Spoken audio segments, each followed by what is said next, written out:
ஓம் ஸ்ரீ சாய்ராம்.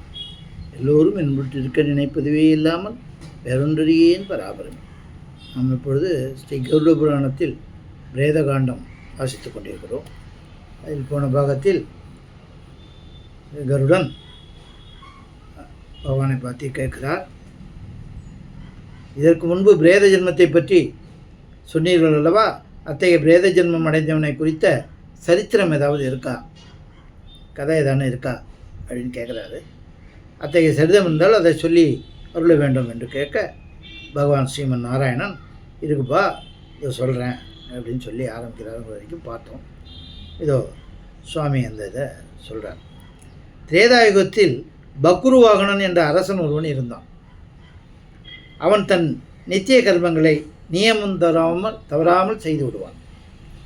பெரியோர்களால் கொண்டாடப்பட்ட அவன் மகோதயம் என்ற நகரத்திலிருந்து உலகத்தை ஆண்டு வந்தான். அவன் ஒரு நாள் வேட்டையாட வேண்டுமென்று மிகவும் விரும்பினான். எனவே தன் படைவீரர்களை சிலருடன் காட்டுக்கு சென்று வேட்டையாடினான். அப்பொழுது அவனது பார்வையில் ஒரு புள்ளிமான் ஒன்று தென்பட்டது. அவன் அந்த மான் மீது அம்பு எய்தான். அடிபட்ட அந்த மான் கீழே விழுந்து மீண்டும் எழுந்து ஓடிற்று. மறுபடியும் அந்த மன்னன் வில்லை வளைத்து அம்பு எய்தான். அந்த அம்பும் குறி தவறாமல் அந்த மான் மீதே பாய்ந்தது. அம்பு பாய்ந்த புண்ணிலிருந்து வழிந்து ஒழுகிய இரத்தமானது சிதறியது அங்கே எங்கேயும். அந்த மான் மீண்டும் ஓடி எங்கோ மறைந்தது. அரசன் மானின் உடலில் இருந்த தரையில் விழுந்திருந்த இரத்தத்தை, அந்த சோட்டை பின்பற்றியே சென்று நெடுந்தூரம் நடந்து வேறு ஒரு வனத்தை அடைந்தான். அங்கும் அந்த புள்ளிமானை காணாததாலும் வழி நடந்த சோர்வாலும் மிகவும் சோர்வடைந்தான். அரசனுக்கு பசியை விட தாகம் நெஞ்சை வரலச் செய்தது. அவன் தண்ணீருக்காக அந்த வனம் முழுவதும் ஒரு தடாகத்தை தேடி அலைந்தான். அதாவது தடாகம்னா குளம்.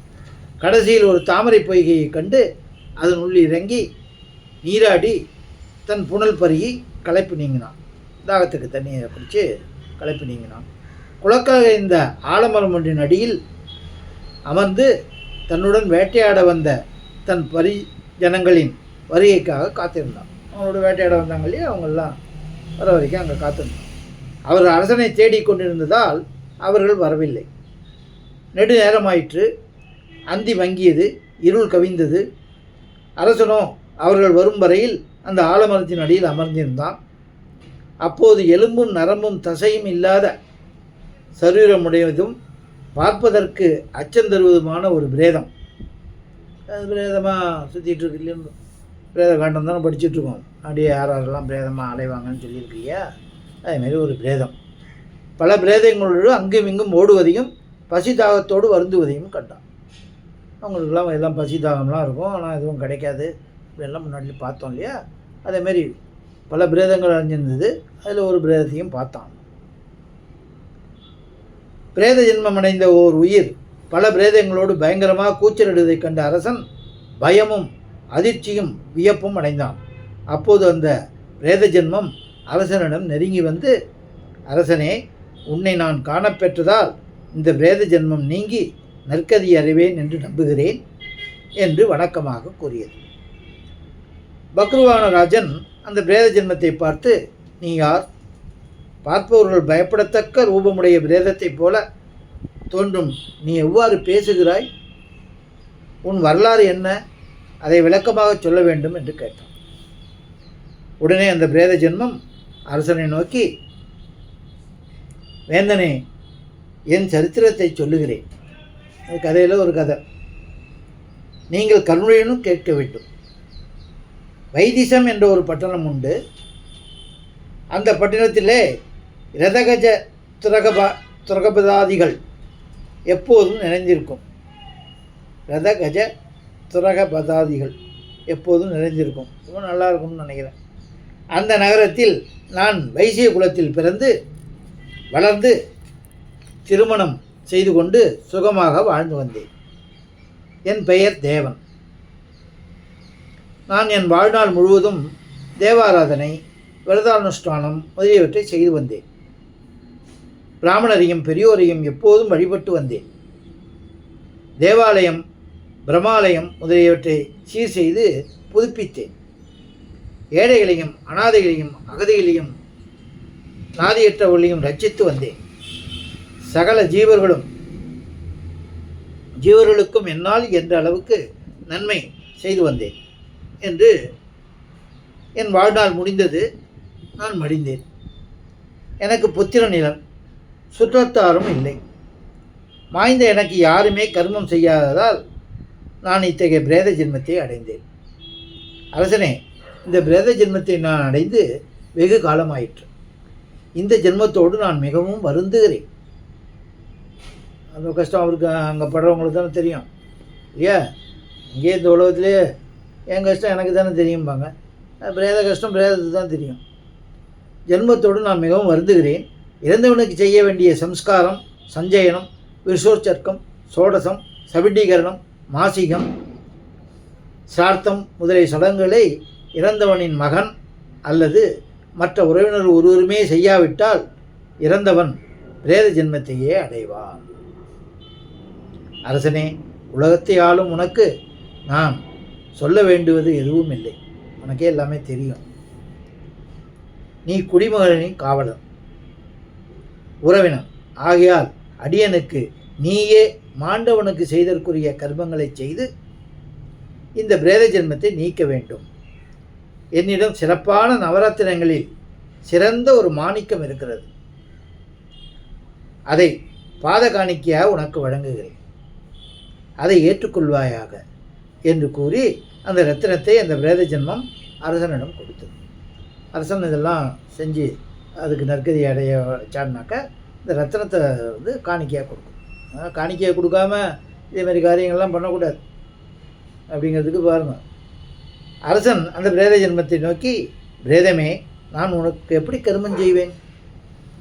அதை நான் எவ்வாறு செய்ய வேண்டும்? நீ கொடுக்கும் இந்த ரத்தினத்தை நான் உன்னிடமிருந்து பெற்றுக்கொள்ளக்கூடுமோ? உனக்கு உன் உறவினர்கள் இல்லாமையாலும் புத்திரன் இல்லாமையாலும் யாருமே உனக்கு கர்மம் செய்யாமையால் நீ பிரேத ஜென்மத்தை அடைந்ததாக சொல்லுகிறாய். இந்த பிரேத ஜென்மம் எப்படி நீங்கும்? இந்த பிரேத ஜென்மத்தை நீ எவ்வாறு அடைந்தாய்? அவற்றை நீ எனக்கு சொல்ல வேண்டும் என்று கேட்டான். நான் செய்யறது இருக்கட்டும், முதல்ல இந்த இதெல்லாம் என்ன அப்படிங்கிறத பற்றி சொல்லு அப்படின்னு கேட்குறாரு ராஜா. அதற்கு பிரேதம் அரசனை நோக்கி, அரசே, அந்தனோத்தமர்களின் பொருள்களையும் தெய்வ சொத்துக்களையும் ஸ்ரீ, பாலன், அந்தகன், ஊமை, செவிடன் ஆகியோரது பொருள்களையும் மோசம் செய்து அபகரித்தவன் எவனாயினும், நோட் பண்ணிக்கலாம், அந்தனோத்தமர்களின் பொருள்களையும், அதாவது வேதம் அறிந்தவர்கள் அதுமாரி உள்ளவங்க, தெய்வ சொத்துக்களையும், அது நம்மளுக்கு எல்லாமே சொல்லிகிட்டு இருப்போம். தெய்வ சொத்து சிவன் சொத்து குலநாசம்னு. ஆனால் எல்லோரும் அது பண்ணாமல் இருக்கிறது இல்லை, பலர் பண்ணிட்டு தான் இருக்காங்க. அப்புறம் ஸ்திரீ பெண்கள், பாலன் குழந்தை, அந்தகன், ஊமை, செவிடன் ஆகியோரது பொருள்களையும் மோசம் செய்து அபகரித்தவன் எவனாயினும் அவன் எத்தகைய தானங்களை செய்தவனாயினும், இருக்கும்போது தானத்தை செஞ்சு அதெல்லாம் சரியாக போடணும்னு நினச்சிக்கிட்டு பண்ணால் கூட இத்தகைய பிரேத ஜென்மத்தை அடைவான். தவம் புரிகின்ற மங்கையையும் தன் கௌத்திரத்தில் பெண்ணையும் பிறனுக்குரியவனையும் பிறனுக்கு உரியவளையும் விரும்பியவன் பிரேத ஜென்மத்தை அடைவான்.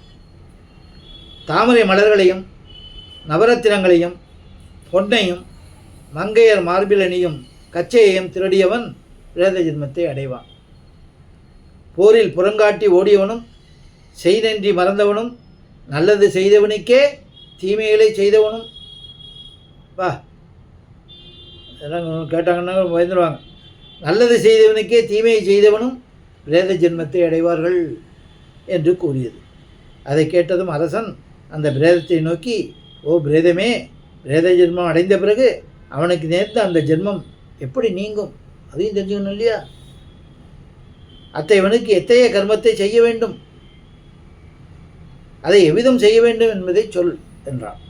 உடனே பிரேத ஜென்மம் அரசனை நோக்கி, வேந்தனே, இந்த விஷயத்தை உனக்கு சுருக்கமாக சொல்கிறேன் கேள்.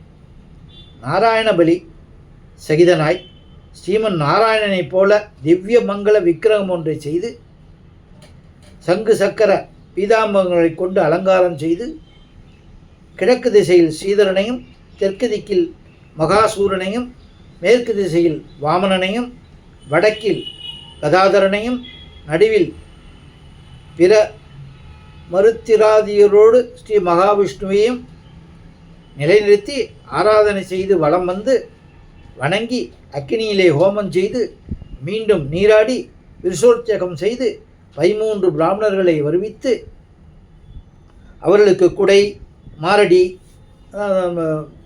செருப்பு மாதிரி மோதிரம் பலகை வஸ்திரம் பொன் முதலியவற்றை வழங்கி புருஷ்டானன் போஜனம் செய்வித்து செய்யாதானம் கடகதானம் முதலிய தானங்களை கொடுத்தால் மரித்தவன் பிரேத ஜென்மத்திலிருந்து நீங்குவான் என்று கூறியது.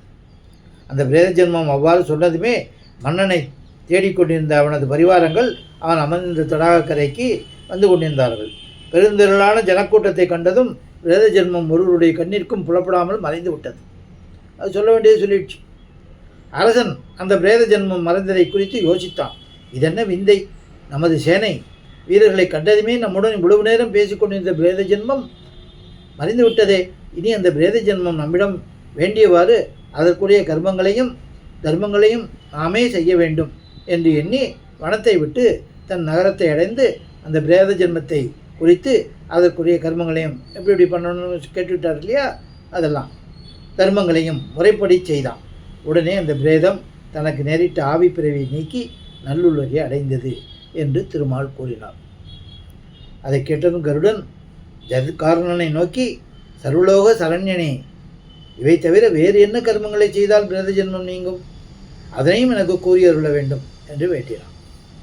அதற்கு ஆழிவண்ணன், கருடா, எண்ணெய் நிறைந்த ஒரு குடத்தை பெரியோர்களுக்கு தானம் கொடுத்தாலும் சகல பாவங்களும் நசித்து பிரேத ஜென்மமும் நீங்கிவிடும்.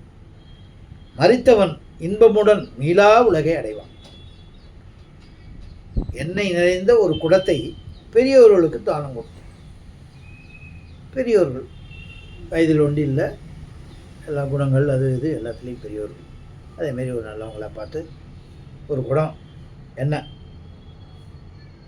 என்னென்ன எள் எண்ணெய் தான், நல்லெண்ணெய் அதுதான் நினைக்கிறேன். எண்ணெய்னா அதுதான். நசித்து பிரேத ஜென்மமும் நீங்கிவிடும். மரித்தவன் இன்பமுடன் மீளா உலகை அடைவான். பொன்னால் குடங்கள் செய்து அவற்றில் பாலும் நெய்யும் நிரம்ப வார்த்து திக்கு பாலகரையும் அஜசங்கரரையும் ஸ்ரீஹரியையும் ஆராதனை செய்து அக்குடங்களை அந்தனோத்தமர்களுக்கு தானம் கொடுப்பது மிகவும் சிறப்புடையதாகும். அடுத்ததும் எல்லாம் எண்ணெய், அது தவிர இதுமாரி பொன்னால் குடங்கள் செய்தெல்லாம் இப்பெல்லாம் முடியுமா தெரியல. அதில் பாலும் நெய்யும் நிரப்பி அஷ்டதிக்கு பாலகர்கள் சொல்லுவாங்களே, அது அஜசங்கரர், அதுதான் அந்த அஜசங்கரர், சங்கரர் தான். அஜம்னாக்க யானை, அஜசங்கரர். ஸ்ரீசங்கரர் ஸ்ரீஹரி, அதான் சங்கரர் ஹரி ரெண்டு பேரும், விஷ்ணு ரெண்டு பேரையும் ஆராதனை செய்து அக்குடங்களே நல்ல அந்தனோத்தமர்களுக்கு தானம் கொடுப்பது மிகவும் சிறப்புடையதாகும் என்றார்.